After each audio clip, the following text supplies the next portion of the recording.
Welcome to the Branded Market Podcast, the show for short-term rental owners who want to turn their listings into legacies. I'm your host, Allie Haney, owner and co-host of multiple properties and founder of Branded Market, where we help Airbnb hosts and short-term rental investors build intentional brands, smart marketing systems, and guest experiences that actually move the needle. Each week, I share practical strategies, real-life stories, and behind-the-scenes insights to help you attract the right guests, increase bookings, and run your rental like a business, so you too can be the best in your brand and your market. Let's dive in. Welcome back to another episode of the Branded Market Podcast. I'm your host, Allie Haney. I am so excited today to talk about content planning for your short-term rental. We are going to be chatting about how to pick the right platform to be on when it comes to social media, how to pick a posting cadence so that you can actually be sustainable in your marketing plan, what types of posts actually work, how to choose your content pillars, and finally, which this is the one that most people get uncomfortable with, how to record video without feeling awkward, because I find that that is a stalling point for many people. Before we jump in, though, to the actual tangible takeaways of this episode, I do want to caveat this with, oftentimes I met with short-term rental owners that feel like they have to be on social media because they own a short-term rental. I'm going to take a different stance or different approach on this. And I'm going to say just because you're a short-term rental owner does not mean that you have to have social media or other marketing channels. And I know that's going to sound crazy coming from a branding and marketing person, but if you don't intend on growing your portfolio, if there's nothing like absolutely out of this world about your rental, then sometimes it just doesn't make sense when it's, a 3-bed, 2-bath home in an area that doesn't have high tourism traffic and doesn't have like professional interior design. Like that's okay because those assets can still cash flow. It just means that your approach might be a little bit different than someone who is trying to grow a portfolio, grow a real estate business, and make short-term rentals their full-time thing. Just take that with a grain of salt that everything you hear today is looking at it through the lens of, I want to make this business a legitimate business that's not only going to cash flow, but cash flow well. That's the lens that I'm going to be looking at it through. First, let's reframe overall if we are going to be treating this short-term rental as a business or the multiple short-term rentals that you own as a business. It's no longer just like a creative hobby. We're going to implement systems so that you can sustain the actual content creation and marketing piece of it so that it can continue to lead bookings to your rental or rentals. Throughout this episode, you're going to hear me talk about different social media platforms. You're going to hear me talk about different marketing channels as well. I want you to think of all of the marketing channels kind of as a spider web. Okay, so different marketing channels could be all of the social media platforms, Instagram, TikTok, Pinterest, etc. It could be email marketing. It could be a direct booking site with a blog. It could be a podcast. Like all of those different marketing channels are on the outer fringes of your marketing spider web. And the goal of each and every one of those is to push them to the middle of the spider web. And the middle of the spider web is where they actually convert to being a paying guest and like actually book the property itself. So all of those, as you can see, like imagining the spider web, those strands are going to kind of overlap and touch and affect each other. So if you hear me discuss another marketing channel in this episode, just know that they can all work together to create a very sticky spider web, but starting somewhere is going to be better than not starting anywhere at all. Let's dive in. First, let's talk about picking the right platform for your social media content. That's what we're going to be focusing on in today's episode. I don't want you to be everywhere. And by everywhere, I mean Instagram, TikTok, Pinterest, Facebook, all the things. Like we don't need to be everywhere. Instead, I want you to pick one platform to be really, really good at and be consistent with before we start to spread the wings and fly to other platforms. Now, how do we choose the platform that we want to be on? First, I want you to think about your ideal guest. I'm sure that I have talked about this so many times on the podcast that you're tired of hearing me say it, but it really does come back to where can we meet them and who are they and where can we meet them? So if I'm targeting guests that are millennials, females with kids, most likely they're probably going to be on Instagram. If I'm targeting, a younger generation, they're probably going to be on TikTok. If I'm targeting people 55 plus, they're probably going to be on Facebook. So whoever your ideal guest is, figure out where they're hanging out online and make that the platform that you double down on to get really, really good at before you start expanding into other places. With that being said, there are some really cool softwares that allow you to cross post to multiple different platforms. So it's like putting in the effort once, but being able to put it out across multiple channels. So I use a program called Metricool, and I believe they have a free version of it if you're just running one brand under it. But you can go in and connect your Instagram account. You can connect your Facebook account. There are many other accounts that you can connect, but I'm going to focus on those two just for the sake of this, because I know that you can immediately cross post to those two right now. And you can create a post for Instagram that's going to automatically also post to your Facebook page, your business page, if you have one set up for your short-term rental. Would highly recommend looking into Metricool or some other social media posting app or platform. A couple of others are Planoly. Later is another one that can do similar capabilities, but I use Metricool because it does allow me to connect more than just two platforms. For some other clients, I use, Pinterest or LinkedIn, even down to your blog, I believe. So you should definitely look into that if you're looking to put the effort in once, but have the efforts being reflected on multiple platforms. Next, I want to kind of touch on the capabilities of each. So Instagram is definitely going to be pushing content that is collaborative, whereas TikTok, it's very much more uncurated. Rather, Instagram is a little bit more curated. So a lot of silliness goes on over on TikTok. That's why I think it appeals to the younger generations a little bit more. And then there's places like Pinterest, and Pinterest is technically considered a social media, but really I see it as a search engine. So if you are looking to utilize all of these social media platforms, Pinterest, think of it as if you have a blog and you are putting out a lot of content surrounding local attractions near your short-term rental, you can use that as create a pin and then link it to your blog to drive traffic to your blog. And then once they get to the blog, have a call to action at the end to follow you on Instagram or go ahead and book direct. Take out the middleman, right? So you can see how all of these, like I said, that marketing spider web, it all comes together to push them to be a converting client. If I was trying to figure out where to help you start in terms of your social media plan, first, of course, I would talk about your ideal client. But second, I find that Instagram is a pretty approachable place to start. They have templates for reels. They tell you which audio is trending. Just go in, start messing around with it and get comfortable with the app. And you can create everything right there within that app. And you don't even have to have an outside tool like Metricool. Let's keep it simple and keep it sustainable. So moral of the story, choose one platform and be the best at it before you move on to another one. Next, and I've already kind of touched on this, is picking a sustainable cadence to post. When someone tells you to get on social media, it's a little bit overwhelming because you're like, I don't know whether to post twice a week, twice a day, 5 times a week. Where do I start? What's the posting cadence? And honestly, my recommendation, despite what the algorithm says, the best cadence is going to be the one that you can keep up with.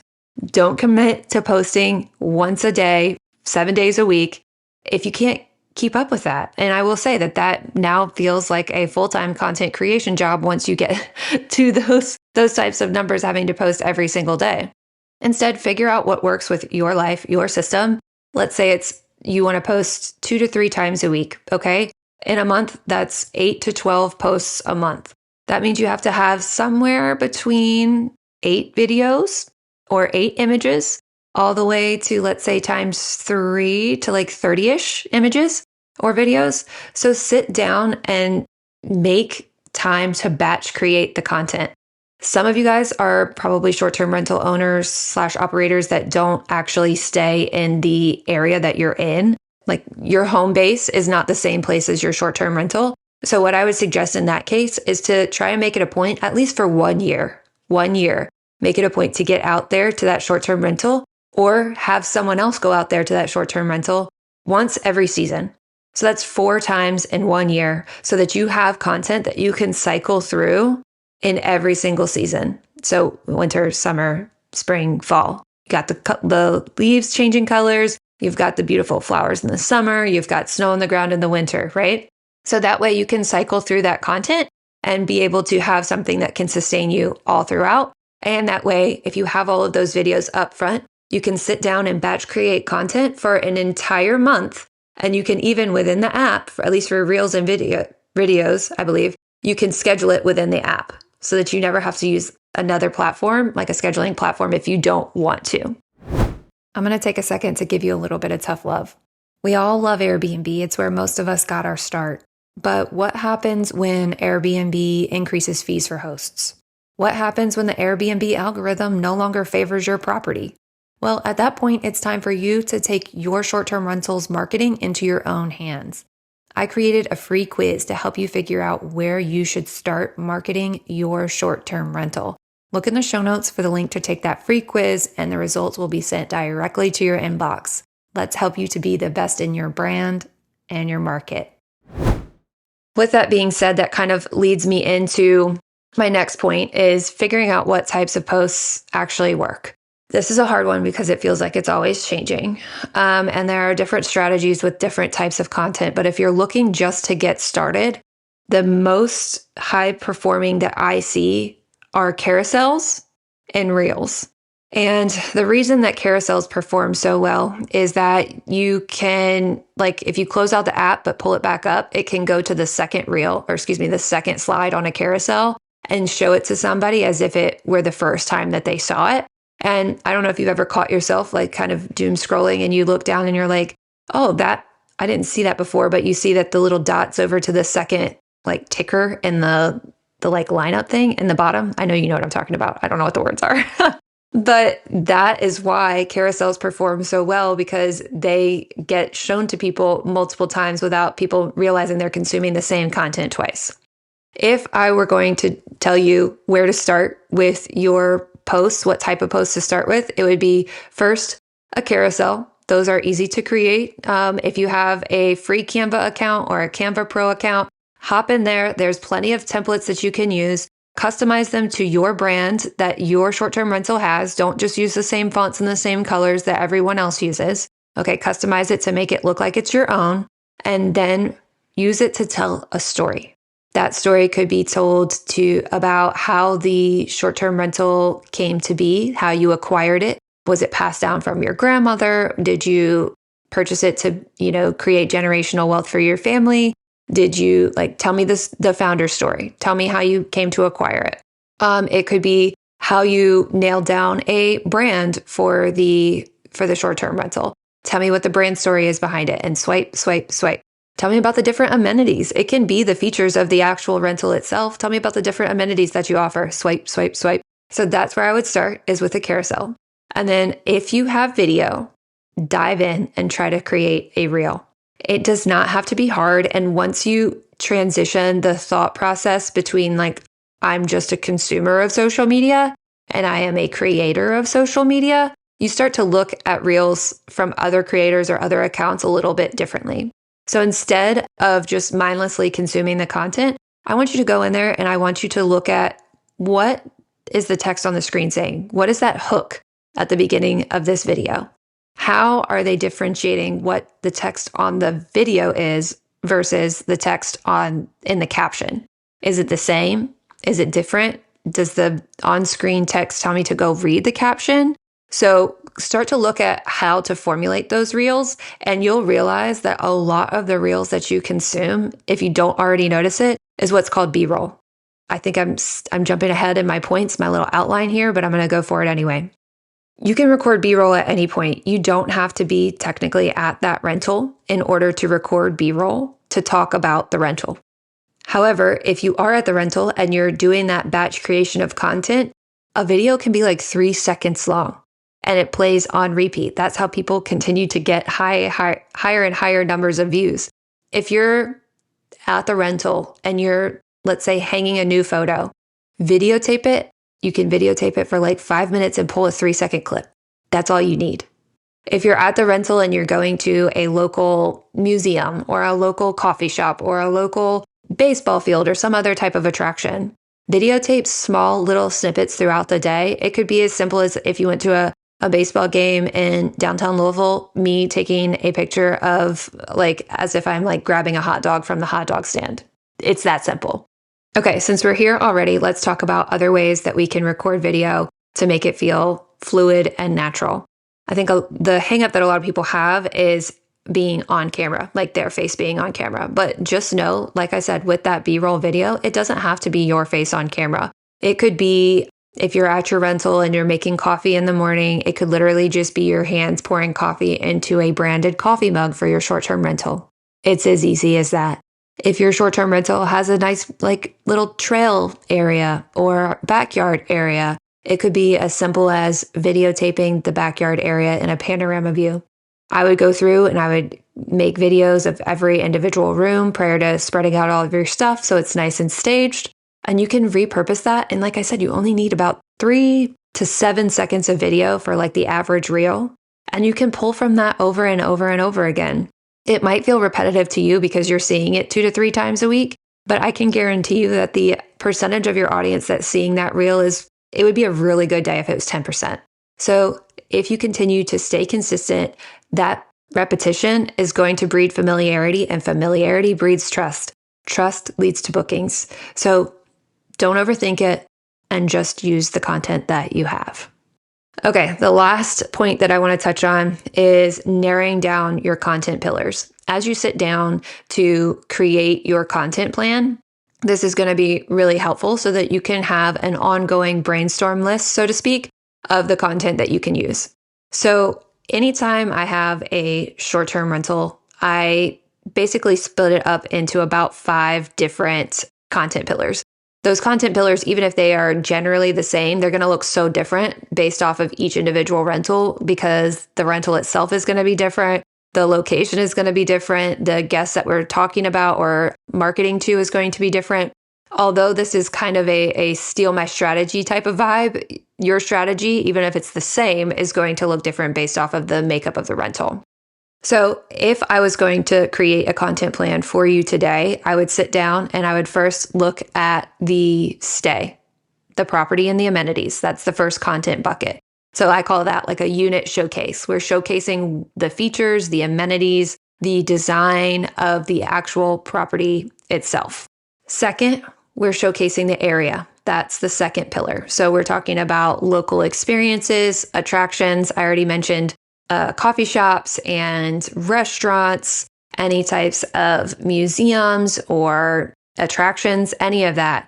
We can showcase that in a lifestyle content way so that we can, even if somebody is looking at, let's say, the attraction because they want to visit there, they're going to see that it's linked to your account and that you're a short-term rental so that when they decide to move forward with that vacation, they know that they have a place to stay and you're top of mind.